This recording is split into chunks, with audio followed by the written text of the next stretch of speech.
Musterxmedia presents a tribute to men that hate their jobs. Series 2, Episode 17, 7 People. So today was a busy day. Busy day for the Uber deliveries, busy day for customers coming in. I had queues either side of the door going way back. Way back, both sides. It was not pleasant. So I'm trying to get people in and out as fast as physically possible, and I'm only allowed 6 people on the customer side and 7 people on the driver side. So it does get frantic. The shop floor was full, absolutely full. It was going nowhere. The Uber Eats were going nowhere. So they were doing a massive cook up in the kitchen to clear this backlog, so they had quite literally run out of food to go straight out. Everything was waiting to cook. It was one of those horrible points, and there's nothing we could do about it.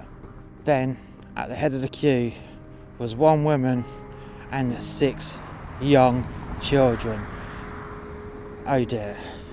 The only way I can get them in is to wait for the fucking shop floor to completely empty out to get them in, and then we gotta hold them there and hold the queue. Now, the dickheads of society at God knows where else, at Rivals or at other parts of the chain, they would have tried to make the woman leave her kids outside, which is not going to happen because they're all young kids. And then it probably would have created a Karen situation. So it's like, right, I just had to be out up front with her. Hi there, I'm terribly sorry.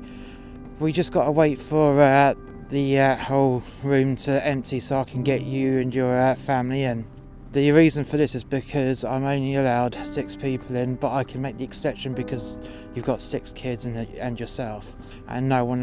And I've just basically got to wait for everyone out so I can get you and your family in. You just need to wait a little bit of time because I can't get you in to place the order. I'll just be overloaded. She was okay with me. That was fine. But I could hear people behind her tutting and grumbling, but this woman was immune to it.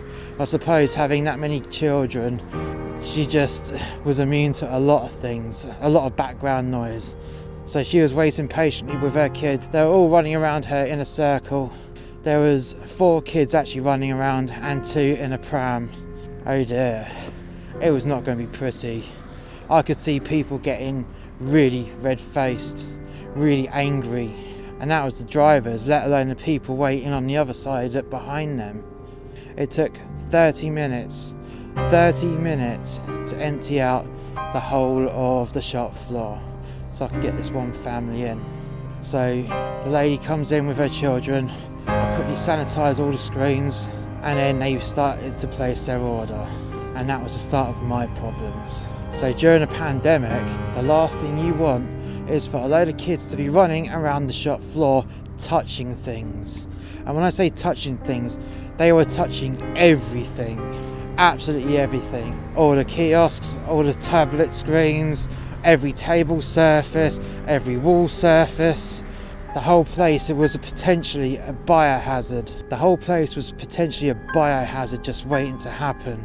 So I knew then that I would have to sanitise the entire shop floor before I could let anyone else in. And that would irritate people again. It took 15 minutes for this lady's food order to come out. And as she was collecting the food from the front and the kids are still running around, I still couldn't sanitise the entire shop floor. It was going to be a shit show. I then had to call someone over from the counter to just hold the door, don't let anyone through until I sanitised the place.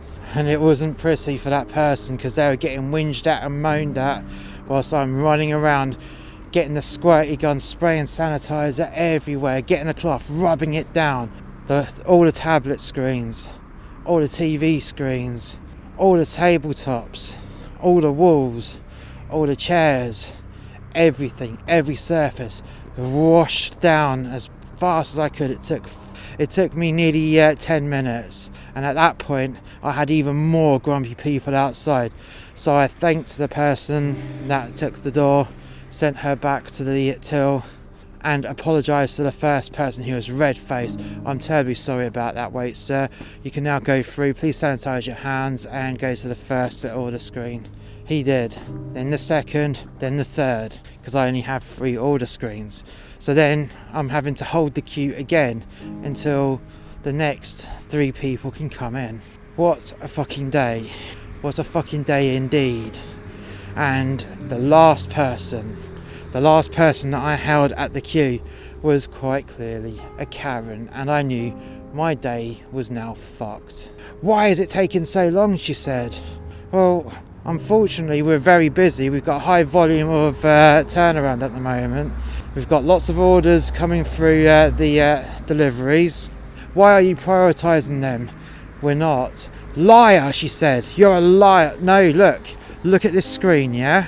All these codes, they're 4 digits, sometimes 5 digits for delivery, and they're coming through as well as our order numbers, which are 2 digits, which go up to 99.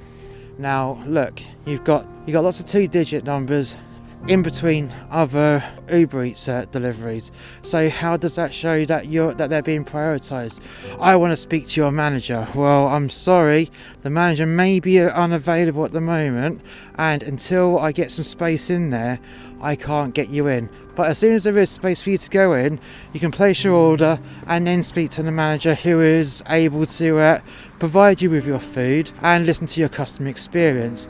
Now, I'm very terribly sorry about this, but that is all I can do for you. Well, it's not good enough. Well, I'm sorry that it's not good enough for you, but that's the best I can do. She was red-faced, and I could hear a few other people behind her sniggering at her. Sniggering that I'm being as very polite to her as I can, and she was getting more irate the more polite I was, which I was doing on purpose, because I know that there's nothing she can say about me to complain that I'm being rude or nasty towards her, as I'm being very, very polite. In fact, too polite. In fact, sickly polite.